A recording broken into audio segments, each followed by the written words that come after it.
ini menarik nih. Kita berharap bahwa semua kemudian menerima hak di tengah pandemi ini. Ada masalah di sana soal data. Saya perlu tahu, ini kan ada 14 kriteria yang telah ditentukan dalam arti ataupun BST. Sejauh mana peran pemerintah desa ataupun pemerintah daerah dalam menghimpun data-data yang ada?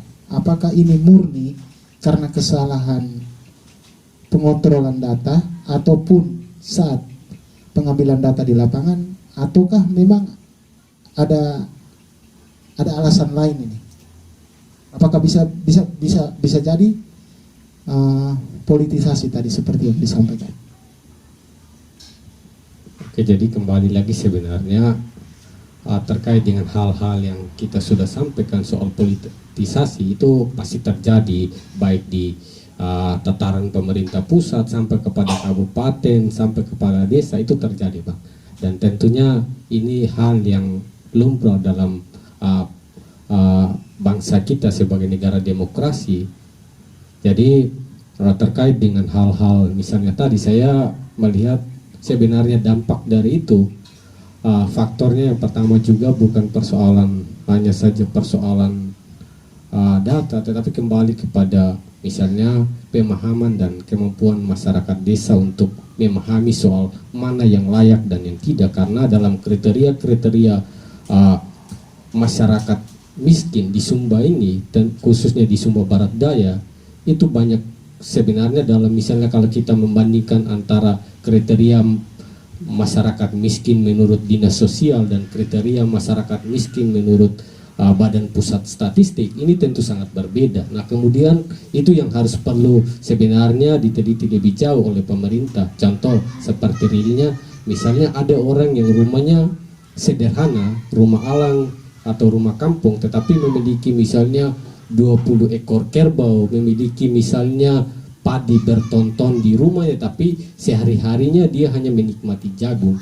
Nah itu yang perlu, karena di Sumba Barat Daya seperti itu yang terjadi, bahwa ada orang yang dikategorikan miskin karena misalnya tidak memiliki motor, memiliki TV, tetapi memiliki misalnya hewan ternak yang sangat banyak.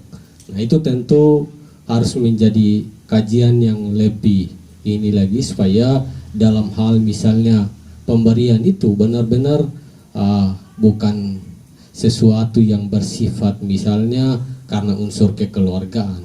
Nah oleh karena itu ini kan situasi mendadak yang sebenarnya harus disikapi secara cepat tanpa kita melihat misalnya siapa lu, siapa gue, tetapi yang terpenting adalah misalnya kita harus melihat bahwa situasi saat ini semua orang dalam keadaan terhimpit untuk melakukan aktivitas. Maka tentunya selain misalnya harapan kita bahwa orang-orang yang mungkin sudah memiliki jatah bulanan misalnya PNS ataupun pegawai kontrak, maka orang-orang yang memang sekalipun memiliki usaha-usaha kecil tetapi karena situasi ini tidak melakukan aktivitas, maka tentunya harus mendapatkan itu.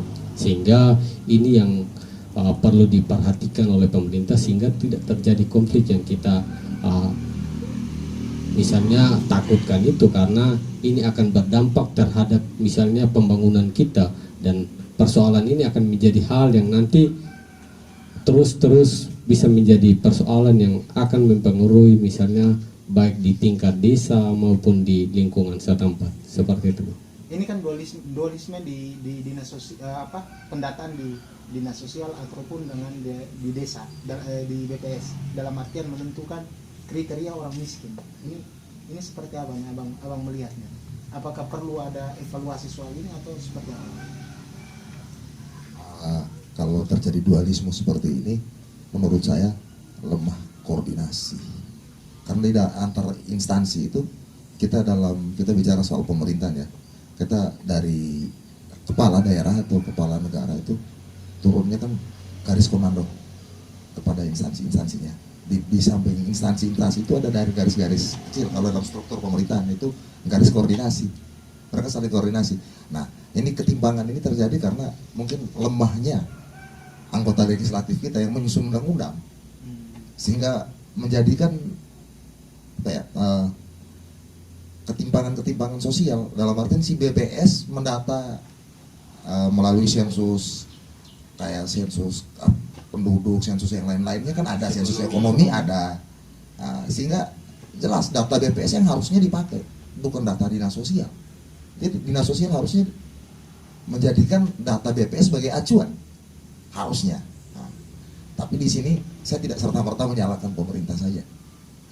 Walaupun memang masih banyak sih kesalahan pemerintah, dalam artian begini, lemahnya sosialisasi aturan kepada masyarakat.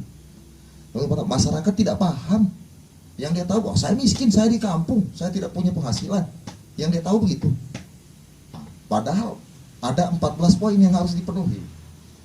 Misalnya, saya penduduk di sini, tapi saya tidak punya KTP, berjelas tidak punya NIK, berarti saya tidak bisa dapat. Walaupun saya tidak punya penghasilan, tapi tetap tidak bisa dapat. Nah, kenapa tidak bisa dapat? Karena tidak memenuhi syarat. Masyarakat di sini, terlebih kita di NTT, kalau tidak ada sosialisasi, saya tidak mau tahu, saya orang di sini kok. Akhirnya kisruh. Itu yang pertama. Yang kedua, masyarakat yang saya salahkan. Kenapa?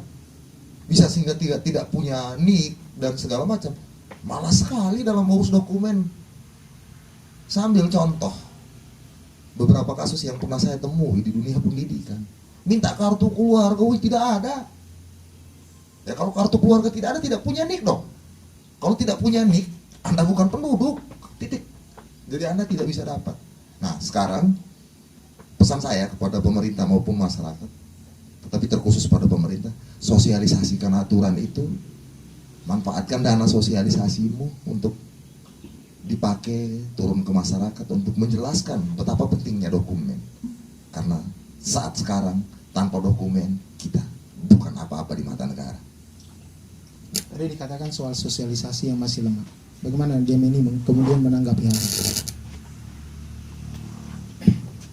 Ya, yang seperti yang sudah disampaikan tadi itu lemahnya sosialisasi. Nah, ini yang menjadi salah satu kelemahan, yaitu terlebih khusus itu DPR. Kenapa saya bilang? Karena mereka tahu aturan. Ketika masyarakat protes bilang aturannya begitu, iya benar aturannya begitu, Bapak sampaikan tidak di masyarakat. Karena kita melihat bahwa kita di NTT ini, khususnya di Sumba Barat Daya, orang yang berpendidikan itu tidak banyak, terlebih orang tua kita di kampung. Seperti yang sudah disampaikan oleh Abang Isi tadi, bahwa orang hanya tahu bahwa saya punya jatah, tetapi kan kalau pemerintah tidak mensosialisasikan di masyarakat bahwa benar Bapak berhak terima, tetapi dalam hal ini perlu digarisbawahi bahwa ada beberapa kriteria tertentu, sehingga pemerintah itu harus betul-betul, terlebih yang di pelosok-pelosok. Orang itu kurangnya memang SDM itu, terlebih khusus di SBD itu masih sedikit lemah, sehingga orang memahami tentang ini itu tidak terlalu beda dengan orang yang memang tempatnya berada di kota. Jadi informasi itu kan dia selalu dapat, jadi dia selalu tahu informasi yang terbaru. Tetapi bagaimana dengan saudara-saudara kita yang ada di kampung, sehingga dari dewan mereka harus betul-betul untuk turun ke masyarakat memberikan pemahaman, sehingga tidak terjadinya kericuhan pada saat pembagian itu. Nah, ini yang paling penting. Kalau memang DPR mereka malas untuk turun, nah kenapa harus jadi wakil rakyat? Bapak mereka ketika kampanye bahwa kami adalah wakil kalian. Nah ketika mereka diberikan posisi, apa yang harus mereka kerjakan? Masyarakat sudah gaji, mereka duduk enak di kursi sofa, terus menikmati hasilnya. Terus apa yang memberikan untuk masyarakat? Kan tidak. Seharusnya mereka yang menjadi penyambung untuk masyarakat, sehingga ini menjadi salah satu perhatian betul. Mungkin itu saja dari saya kembali.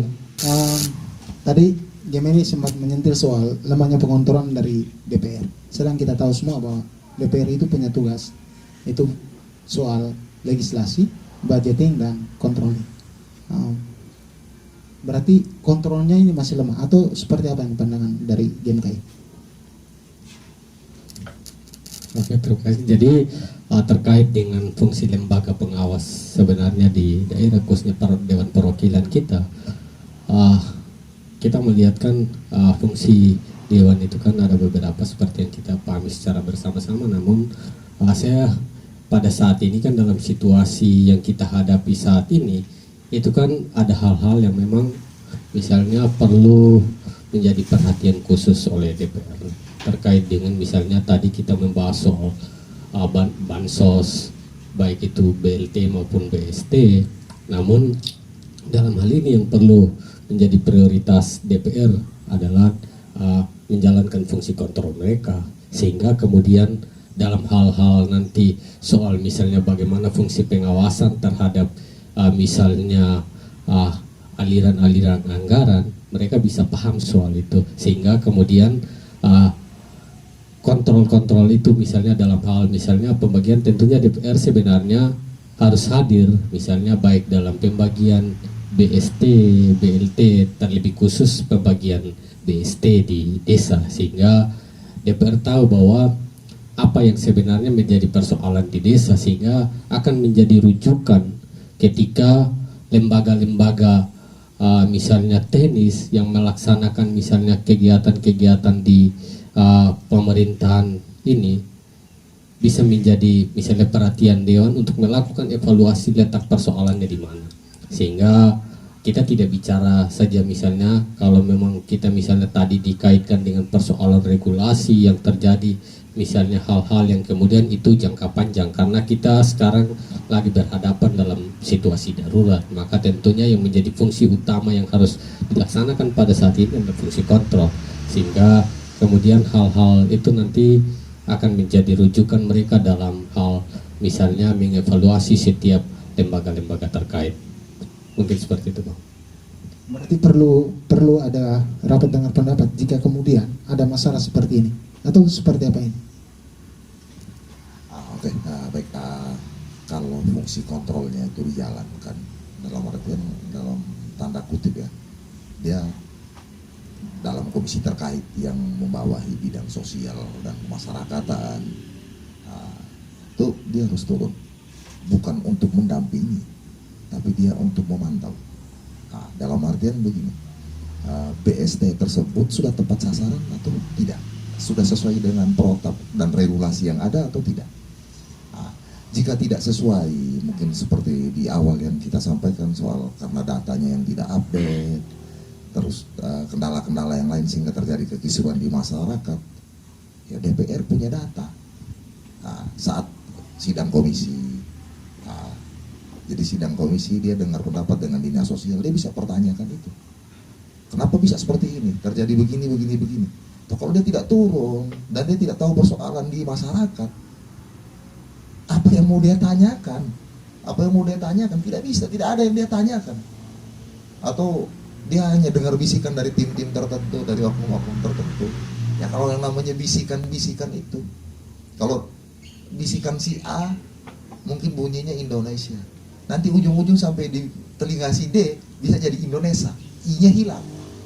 Karena apa? Terkadang lidah manusia bisa kesleo, atau mungkin juga disengaja untuk menimbulkan persoalan baru karena persoalan suka tidak suka. Saya ambil contoh, saya tidak suka dengan kepala desa A misalnya, lantas pembagiannya seperti disebutkan terjadi kekisruhan, lantas kekisruannya itu apa? Tidak jelas.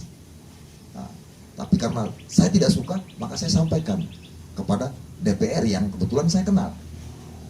Kekisruannya begini.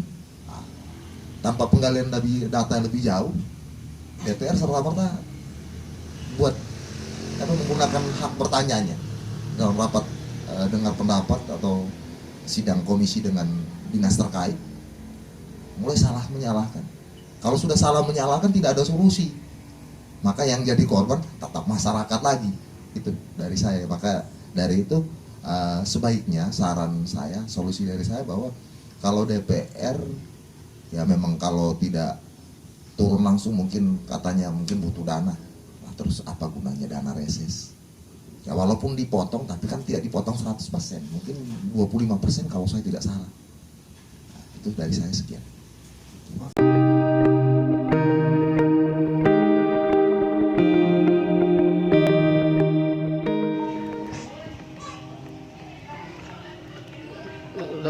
Bapak, ini soal keberhasilan Bapak di desa Kelainawanu.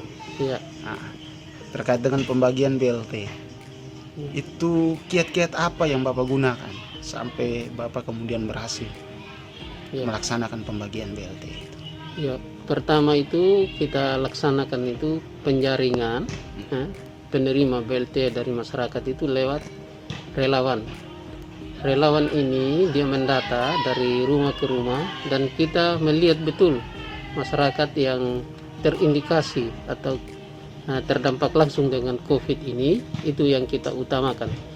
Namun setelah pendataan itu, kiat lagi yang kita laksanakan itu adalah kita musyawarahkan, kita verifikasi data yang masuk. Setelah itu baru kita tentukan penerima BLT dana desa Kelenawano tahun 2020 tahap 1 itu melewat musyawarah desa.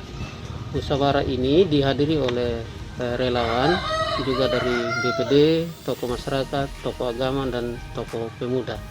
Nah, itu yang kita laksanakan sehingga dalam pelaksanaannya kita tidak mengalami suatu persoalan, dan juga kita transparan menyampaikan ke masyarakat bahwa dana ini betul-betul ditujukan untuk masyarakat sehingga perekonomian masyarakat dia berjalan secara baik. Ya. Bapak, kiat-kiat ini kalau menurut Bapak itu bisa dilakukan oleh desa-desa lain tidak? Saya kira ini langkah yang kita tempuh ini, itu saya sebagai kepala desa merasa itu sebagai acuan juga untuk desa-desa lain, sehingga dia tidak istilahnya terbentur dalam proses pembagian ini, karena ada sebagian masyarakat yang tidak terakomodir dari BLT dana desa. Itu pertama. Rekan-rekan desa atau kepala desa yang lain itu mereka mendata di luar dari kuota yang ada. Ya, per desa itu sudah ada dia punya persentase dari dana desa untuk BLT di dana desa di masyarakat atau salah satu desa. Nah, kami di Kelenawano ini kita sudah ada regulasinya. Kita di pagu dana indikatif dari dana desa itu 1,2.145.000. Berarti kita di posisi 30%. 30% dari dana desa ini setelah kita kalkulasi itu kita dapatkan 300 juta selama 3 bulan untuk 167 KK. Nah, itu yang kita kejar di situ, dan itu yang kita data dan kita verifikasi untuk kelayakan untuk diberikan. Dan terbukti untuk kami di Kelenawano tidak ada persoalan.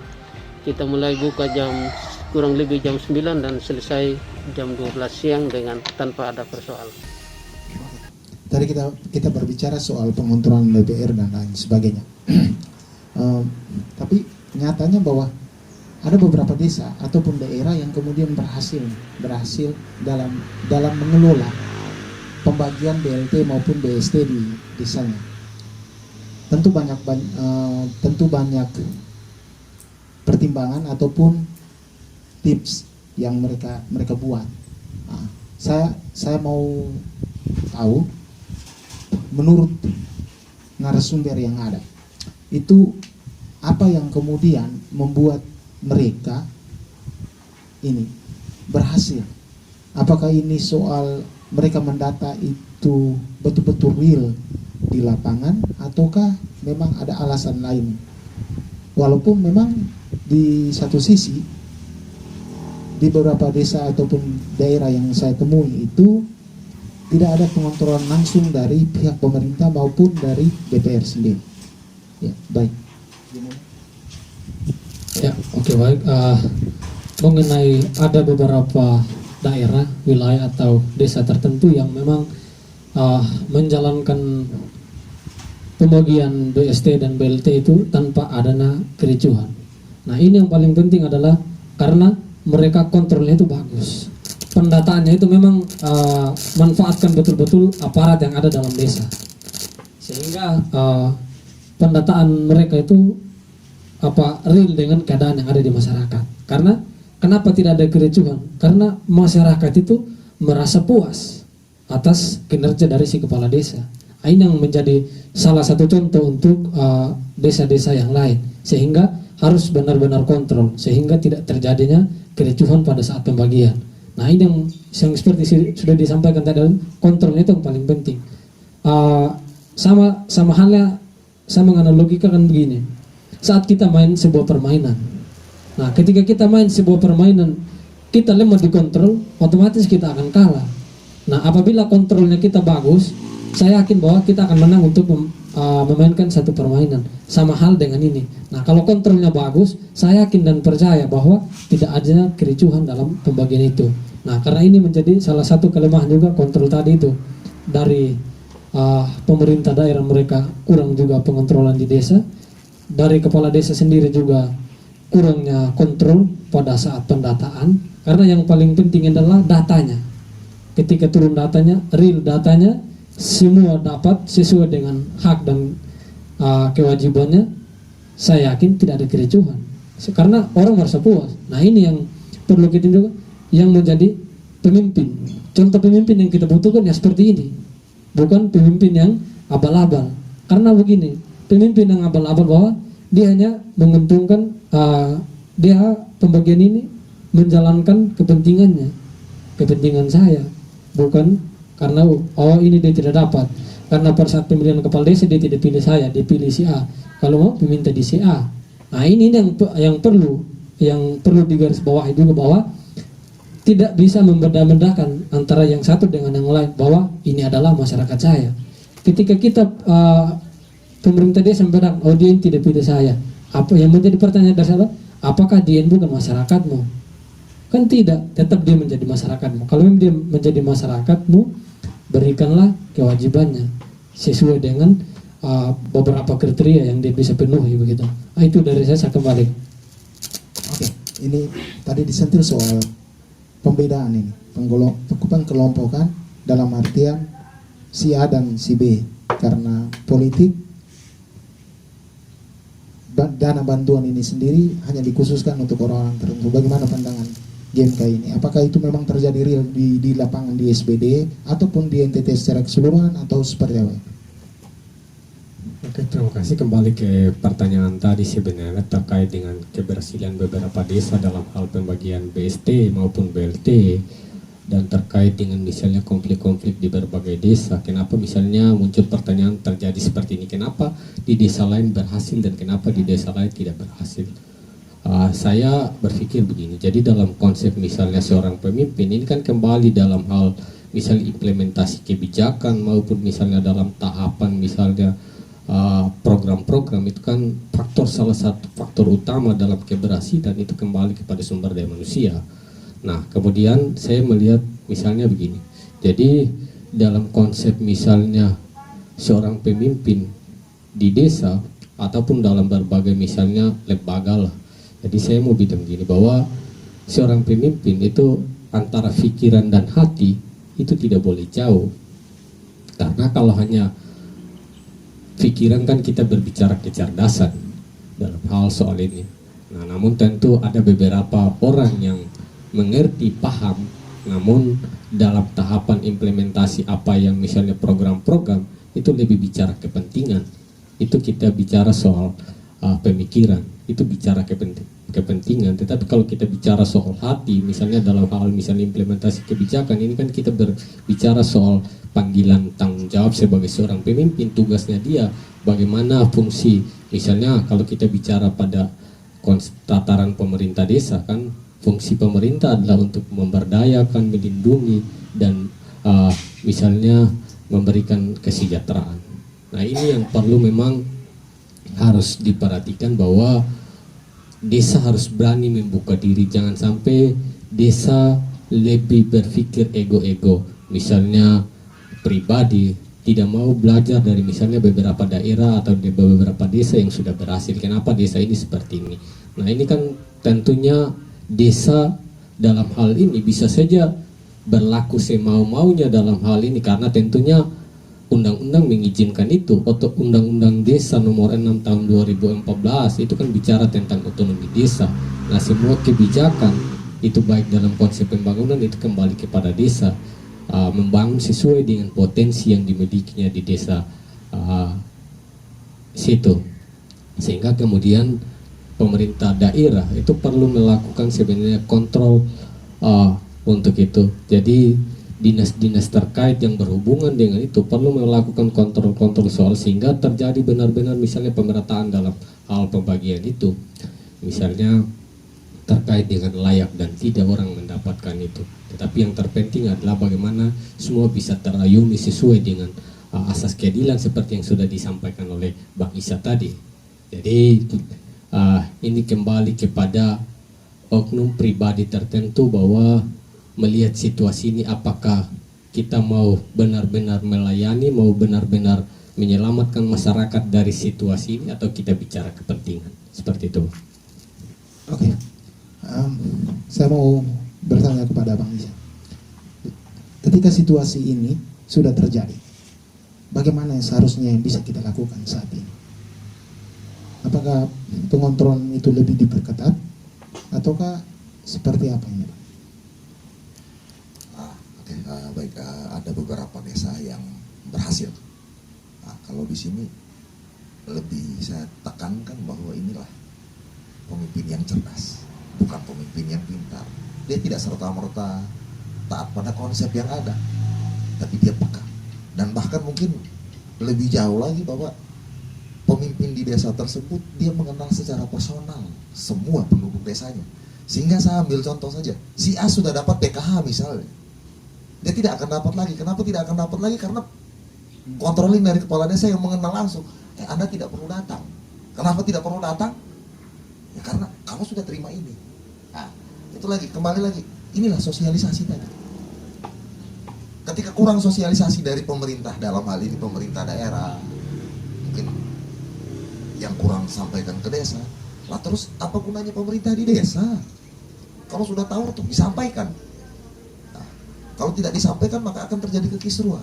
Ya syukur kalau kisruhnya itu tidak sampai pada konflik yang lebih besar. Kalau terjadi konflik yang lebih besar, apalagi kita terkhusus kita NTT. Saya ambil contoh, saya mengenal seorang kepala desa. Kebetulan itu keluarga saya. Dia sudah menjalankan tugas. Tapi karena lemahnya sosialisasi ini dan lemahnya pemahaman masyarakat, maka terjadi kekeliruan. Di saat terjadi kekeliruan, ada yang terlanjur mengeluarkan bahasa kasar. Saya sebagai keluarganya jelas tidak terima. Terjadi lagi perang antar suku. Itu pasti. NTT Pak, ini NTT. Kan kita bicara skop NTT. Jadi untuk menghindari itu maka sosialisasi itu penting. Sosialisasi itu penting. Dan kalau memang tidak ada sosialisasi maka jadilah pemimpin cerdas. Kenapa saya bilang cerdas? Jangan serta-merta bahwa cerdas dan pintar jelas berbeda. Orang pintar mungkin pintar konsep, pintar nulis, tapi eksekusi lapangan tidak. Tapi kalau pemimpin yang cerdas adalah pemimpin yang tahu mencari jalan keluar, menyelamatkan dan mengayomi seluruh masyarakatnya di saat suasana terjepit sekalipun, seperti saat ini. Nah, saya ambil contoh seperti yang tadi disampaikan bahwa ada beberapa desa yang sukses dalam hal ini, tidak ada kekisruan karena begini.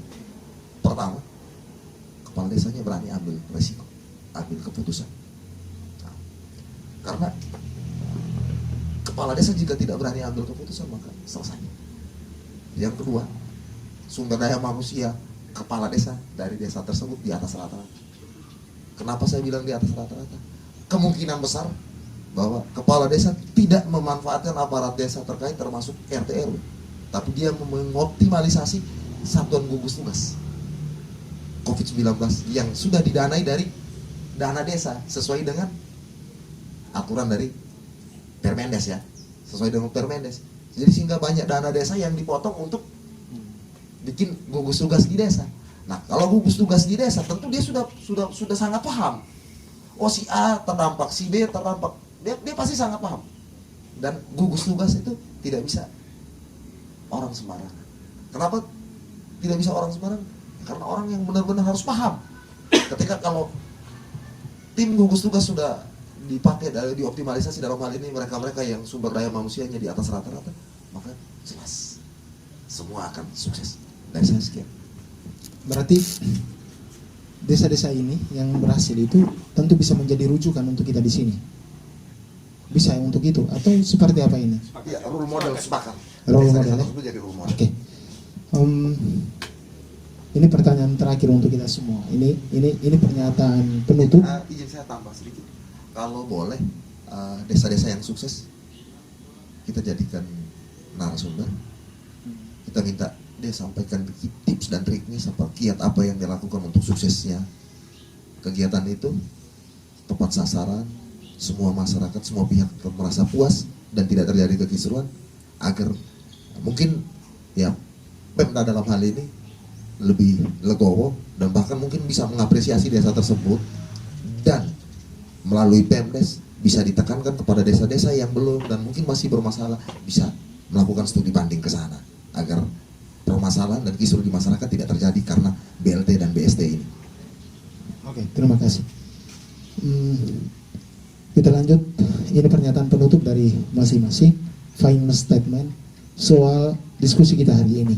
Mungkin ada pesan ataupun kesan yang kemudian bisa kita sampaikan di tengah kisruh BLT dan BST. Seperti apa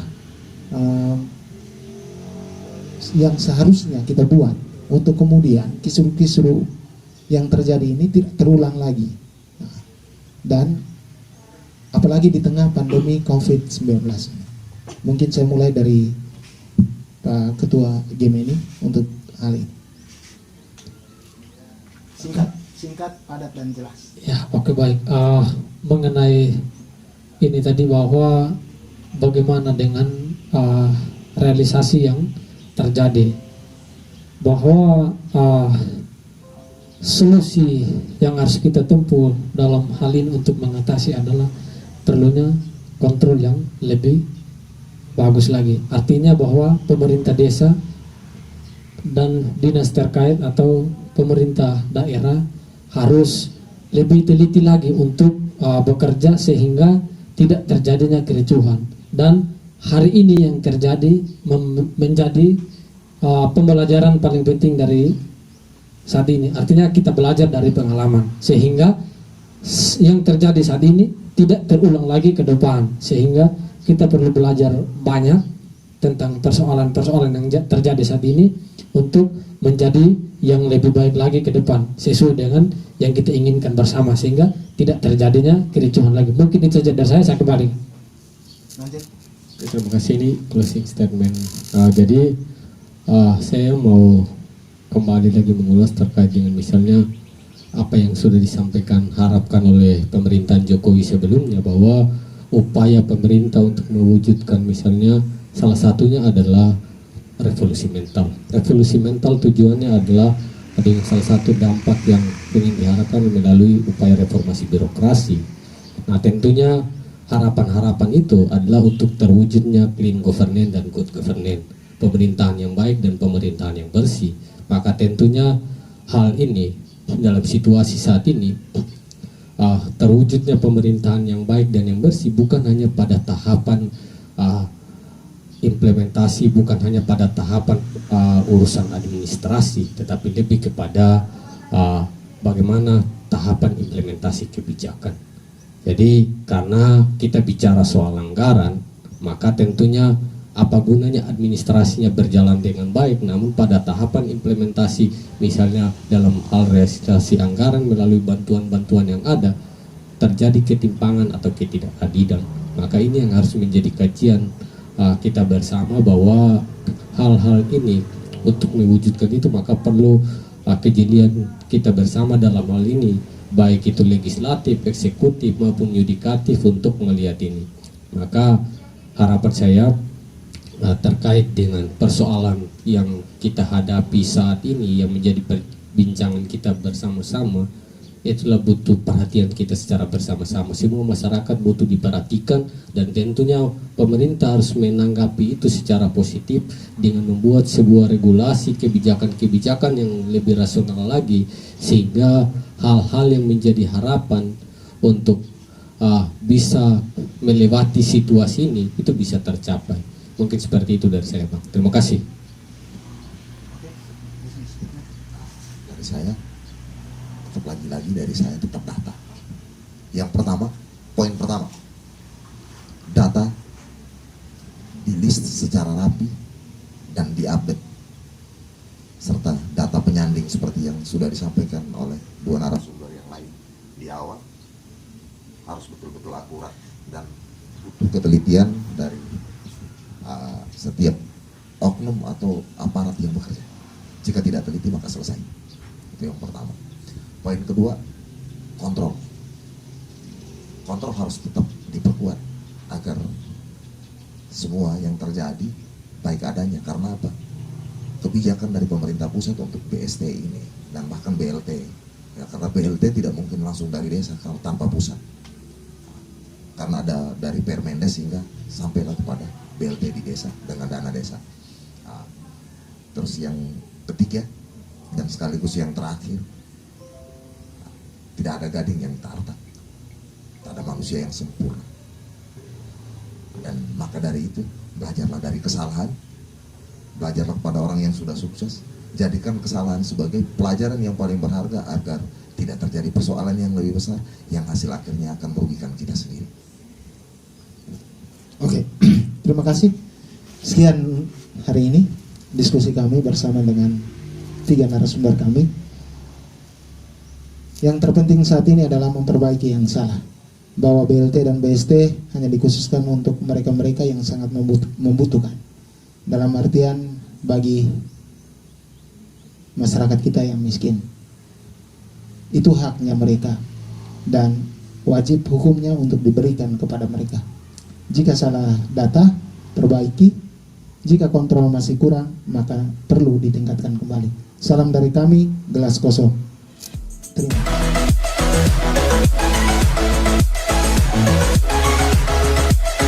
kasih.